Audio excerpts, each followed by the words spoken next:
नमस्कार, आप देख रहे हैं इन खबर कैप्सूल। मैं हूं आपके साथ कंचन जसवानी। इन खबर कैप्सूल में आज फिर आपको बताएंगे दिन की 5 बड़ी खबरें। मेरे साथ है विद्या जी और आदर्श मेरे साथ है, जो आज दिन की 5 बड़ी खबरों पर हलचल रही है उस पर एक नजर डालेंगे। सबसे अहम खबर आई है, इमरान खान का बयान आया है। इस्लामाबाद में एक रैली को संबोधित कर रहे थे और उन्होंने कहा कि यूएन भी जो मुस्लिम लोगों के साथ अन्याय हो रहा है उस पर यूएन जैसा संस्थान शांत है।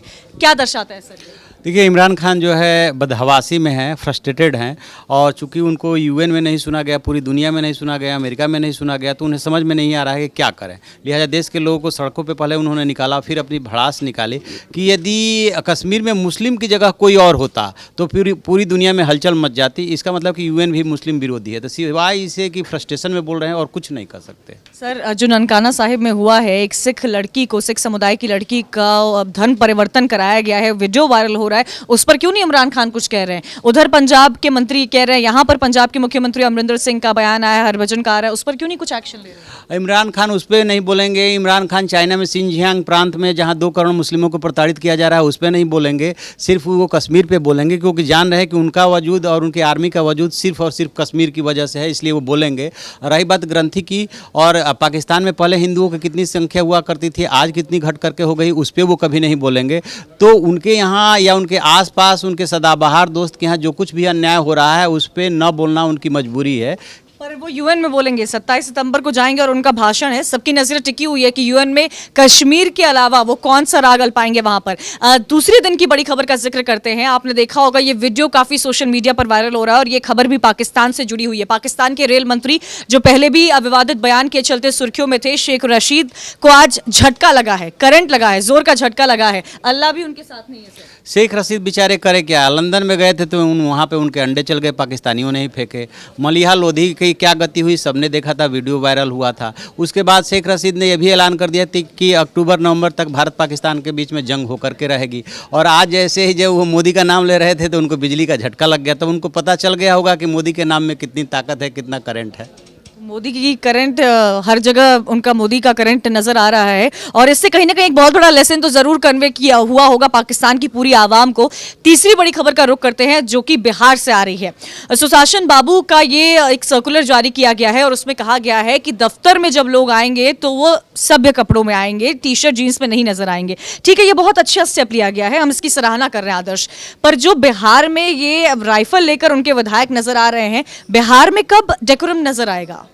अभी जो वीडियो वायरल हुआ है वो वीडियो वायरल हुआ है अनंत सिंह के भतीजे का, और एक उनका विरोधी है विवेका पहलवान, वो वीडियो बनाता हुआ नज़र आया। तो बिहार में पिछले अगर 6-8 महीने पे नज़र डालें, कानून व्यवस्था से लेके चिकित्सा या लड़कियों के साथ मुजफ्फरपुर में जो हुआ, तो हर तरीके से कानून व्यवस्था की हालत ख़राब है। ये भी फैसला कोई बहुत प्रोग्रेसिव फैसला नहीं है आज के दौर में, जीन्स टी शर्ट आप, हालांकि इस तरह के फैसले होते रहे हैं। यूपी गवर्नमेंट में भी हुआ था, मुझे याद है एक बार गहलोत सरकार ने भी किया था। लेकिन बात आपने ठीक कही कि असली जो डेकोरम है उसको मेंटेन करने पे ज़्यादा ध्यान देना चाहिए। सुशासन, भ्रष्टाचार खत्म करेंगे, सुरक्षा लाएंगे, ऐसा कुछ नजर तो नहीं आ रहा है बिहार में? ऐसा लग रहा है नीतीश कुमार रिटायरमेंट के बाद की पारी खेल रहे हैं, पद पे रहते हुए। कुछ बहुत ज़ील नहीं दिख रहा, कोई बहुत इरादा भी नहीं दिख रहा। तो बिहार में स्थिति इस समय निराशाजनक है। विजन की कमी नजर आ रही है नीतीश सरकार में। खैर, आगे बढ़ते हैं और दिन की चौथी बड़ी खबर का रुख कर लेते हैं। कुछ देर पहले आज वित्त मंत्री निर्मला सीतारमण की प्रेस कॉन्फ्रेंस हुई थी। बैंक को लेकर बहुत बड़ा उन्होंने ऐलान किया है। क्या गिफ्ट दे रही है निर्मला सीतारमण? देखिए, आज निर्मला सीतारमण ने मंदी के आहट को भांप करके जो पहला पैकेज घोषित किया था, उससे इतर उनका पूरा भाषण जो है वो बैंकों के सुधारीकरण पे सिमटा हुआ था। किस तरह से इतने बैंकों का वो विलय करेंगे आपस में। उसके बाद से 2017 में 27 बैंक थे, वो घट करके बाद में 18 हो गए थे और अब उनकी संख्या घट करके 12 हो जाएगी। ठीक इसी तरह से उन्होंने बताया कि पहले लगभग 9 लाख करोड़ का एनपीए था, वो घट करके 7.90 लाख करोड़ हो जाएगा, यानी कि 1 लाख करोड़ के आसपास एनपीए घटा है। और प्लस बैंकों की कार्य क्षमता, दक्षता सुधारने के लिए उन्होंने जो परफॉर्मेंस बेस्ड जो है प्रमोशन की बात कही है और रिस्क ऑफिसर नियुक्ति की बात कही है। बहुत सारे जो उन्होंने ऐलान किया है, 250 करोड़ से ज़्यादा का लोन दिया जाएगा, उस पर नज़र रखने की बात कही। उसका एकदम क्रक्स ये है कि बैंकों की कार्य प्रणाली में सुधार किया जाएगा, जिससे कि आम आदमी को उसका फायदा मिले। देश की जीडीपी 5.8 से घटकर 5% हो गई है। ये अभी जस्ट अपडेट आया है। बैंकों की हालत खराब होती जा रही है, बैंकों पर कर्ज बढ़ते जा रहे हैं, जीडीपी अर्थव्यवस्था ठप होती जा रही है, ऐसे में क्या समाधान है सरकार के पास कोई? देखिए, किसी भी सरकार के पास बस समाधान सिर्फ इतना ही होता है कि आप कितना अपनी अर्थव्यवस्था में तेजी ले आ सकते हैं। पहले 5.8 आया था, अब 5% आ गया, दो तिमाही निकल गए, यानी कि 6 महीने लगभग आपके निकल गए या निकलने वाले हैं।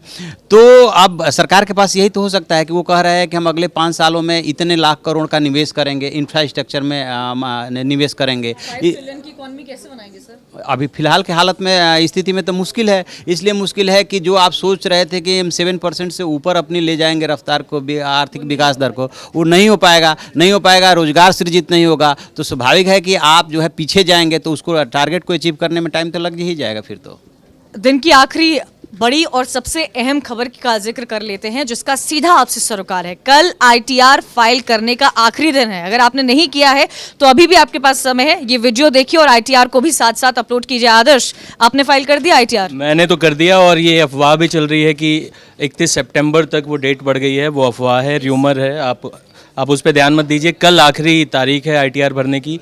अगर आपने नहीं भरा है आईटीआर तो आगे फाइनेंशियल कई सारी चीज़ों में आपको दिक्कत हो सकती है, बैंक से लोन लेने में दिक्कत हो सकती है, फाइन भी बढ़ेगा 5,000। फाइन भी पड़ेगा 5,000। तो आईटीआर का लास्ट डेट कल है, किसी और अफवाह में ना जाएं। और अपना आईटीआर अगर आपने नहीं भरा है तो अभी पहला काम आप यही। अभी भी समय है, जाग जाइए। ये थी दिन की 5 बड़ी और अहम खबरें। हमें उम्मीद है कि इस खबरों से आप जागे जरूर होंगे। ज्यादा जानकारी के लिए आप देखते रहिए इन खबर।